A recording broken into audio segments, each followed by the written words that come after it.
지금 구도가 한동훈 대 반한동훈 구도라고 한다면 한동훈의 정반대편에 서 있는 후보가 바로 원희룡 후보죠. 원희룡 후보가 어제 채널A에 출연을 했습니다. 그런데 출연해서 이런 표현을 썼습니다.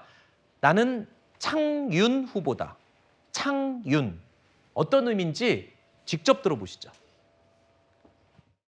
왜 나갈 거면 나랑 최소한 상의나 통보도 해야지.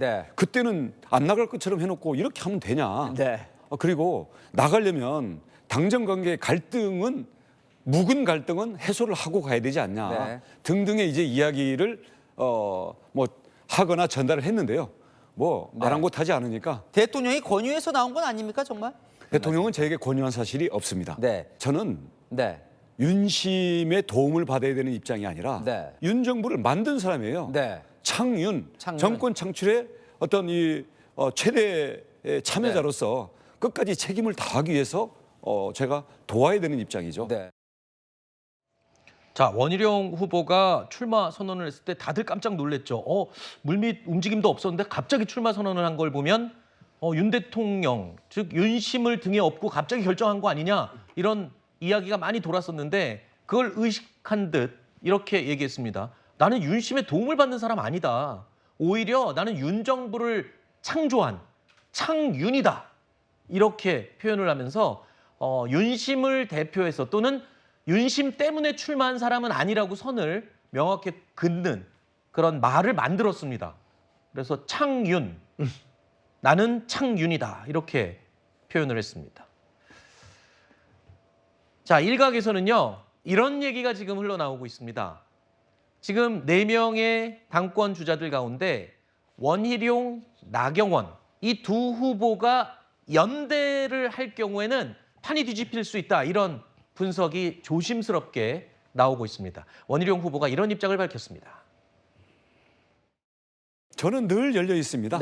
왜냐하면 특정인이 이기고 지고 이거 뭐 개인의 이 성적 경쟁을 하는 게 아닙니다. 우리 당원들과 국민들의 걱정 그리고 당정 관계를 우리 내부 싸움 하다가 내부 전쟁 벌이다가 모두가 괴멸하는 일이 없도록 하기 위해서 나선 거기 때문에 저는 누구와도 손잡고 누구와도 협력을 할 생각입니다.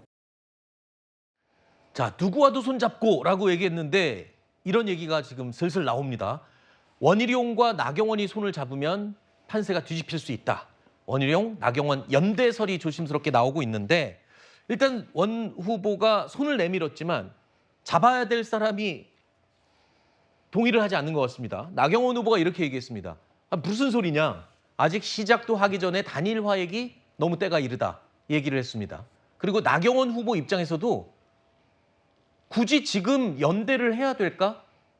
그리고 뭔가 나는 친윤을 표방하고 나온 후보도 아닌데 자꾸 친윤 쪽에서 등 떠미는 그런 분위기가 되는 건 아닌가 이런 느낌을 가질 수 있을 것 같아요. 맞습니다. 그 결선 투표 전에 단일화는 굉장히 현실적 가능성이 낮다고 보는 게요. 나경원 후보가 이번에 처음 출마했으면 모르겠는데 사실상 당대표 3번째 도전입니다. 21년에 패배를 했고 23년엔 출마를 못했고 이번이 3번째인데 만약에 이번에 또 중도에서 주저앉으면 정치적인 미래가 장담하기 매우 어렵게 되거든요. 그러면은 나경원 후보로서는 결선 투표가 있기 전에 단일화를 할 가능성은 희박하다 이렇게 보여지고 만약에 결선 투표가 성사되면 어떻게 될 거냐 이제 이걸 봐야 되는데 그 경우에도 4가지 변수가 있습니다. 첫째로 한동훈 후보가 1위를 했을 때 만약에 50%에 근접한 1위를 한다. 그러면은 2, 3위 간의 적극적인 결합이 쉽지 않습니다. 그다음에 50%에 근접한 1위가 아닐 경우에도 나경원 후보와 원희룡 후보가 과연 화학적으로 결합을 할 수 있을 건가 이 변수가 있거든요. 나 후보 입장에서는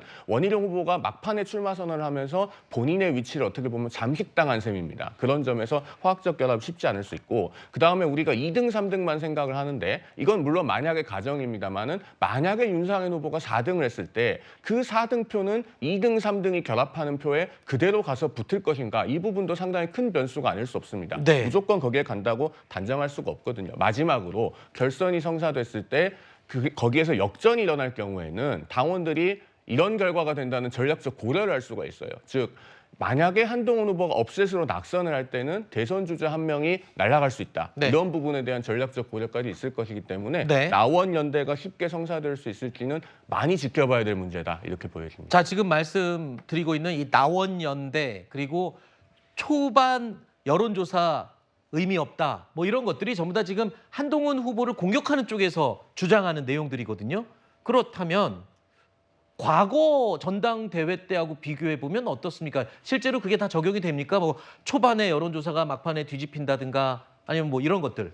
김기현 대표 같은 경우는 사실 초반에 뭐 다 너무 많이 알려진 얘기지만 4% 정도의 지지여서 뭐 사실 너무 미미한 존재였는데 그다음에 이제 윤심이 그 개입을 하면서 그때 뭐 나경원 후보는 그때 53명인가가 연판장을 돌려서 그때 선두를 달리고 있던 나경원 후보를 주저앉혔고 그렇죠. 안철수 후보는 어땠어요? 안철수 후보 같은 경우는 뭐 청와대 정무수석이 아무 일도 안 하면 아무 일도 없다. 그 네. 유명한 발언을 해서 결국은 공격을 했고 그러므로 해서 이제 이게 뒤집어진 거잖아요. 네. 근데 사실 저희 그 국민의힘 당원들로서는 그게 굉장히 뼈아픈 추억이에요. 그 이후에 예를 들면 김기현 후보가 당의 지지도가 굉장히 올라갔다든가 하면 모르겠는데 대표가 되시고 난 다음에 저희 지지도가 완전 폭락을 했거든요. 네. 또 대통령 지지도 역시 마찬가지로 동반 하락을 했기 때문에 네. 그런 부분들에 대해서 굉장히 어떤 각성, 자각 이런 것들을 하고 있어서 네. 저는 그렇게 생각해요. 만약에 저 두 분이 원희룡, 나경원 두 분이 연대를 한다면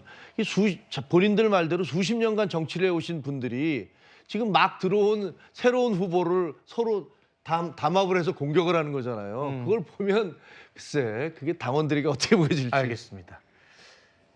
조금 전에 언급했던 안철수 의원, 이 지난 전당대회에서 패배했죠. 이번 전당대회를 안철수 의원이 이렇게 전망을 했습니다. 지난해 전당대회 얘기 좀 여쭤볼게요. 김기현 의원에게 결국 그때는 패배를 하셨습니다. 전당대회가 이 정도 남은 시점에서 보자면 뒤집힐 수 있는 시간입니까? 아니면 어대한 기류를 좀 바꾸기에는 역부족인 걸까요? 한동훈 위원장 같은 경우는 아직은 시험대에 올라가 있지 않죠. 근데 아마도 제 생각에 앞으로 한 달 동안 이제 국회도 열리게 되고 여러 가지 고비의 순간들이 나올 겁니다. 네. 그럴 때 어떤 발언을 하고 어떤 행동을 하느냐에 따라서 예. 아, 이분이 원래 이런 분이었구나. 그렇게 아는 계기가 됩니다. 그게 잘하면 플러스가 될 것이고 못하면 실망해서 마이너스 점수를 많이 받을 수도 있고 뭐 이런 상황이죠. 여러 가지 시나리오와 설들이 나오고 있습니다. 한 달밖에 남지 않은 국민의힘 전당대회 관전 포인트 어떤 게 가장 큰 관건일 것 같습니까? 아무래도 이제 한동훈 후보가 1위를 계속해서 수성하느냐의 문제겠죠. 그러니까 1등 전략은 그렇습니다. 변수 없이 리스크를 관리해 나가는 것. 그게 지금 한동훈 후보의 지금 숙제겠죠. 두 번째, 2등은 1등의 약점을 공격해서 조금이라도 득표하는 것.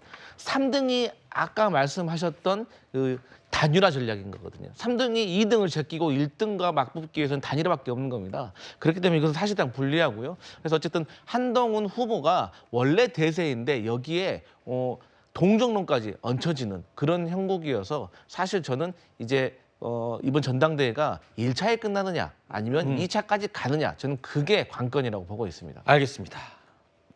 뚜껑 열어봐야지 아는 게 선거니까요. 일단 개인적인 의견을 전제로 우리가 의견을 한번 들어봤습니다.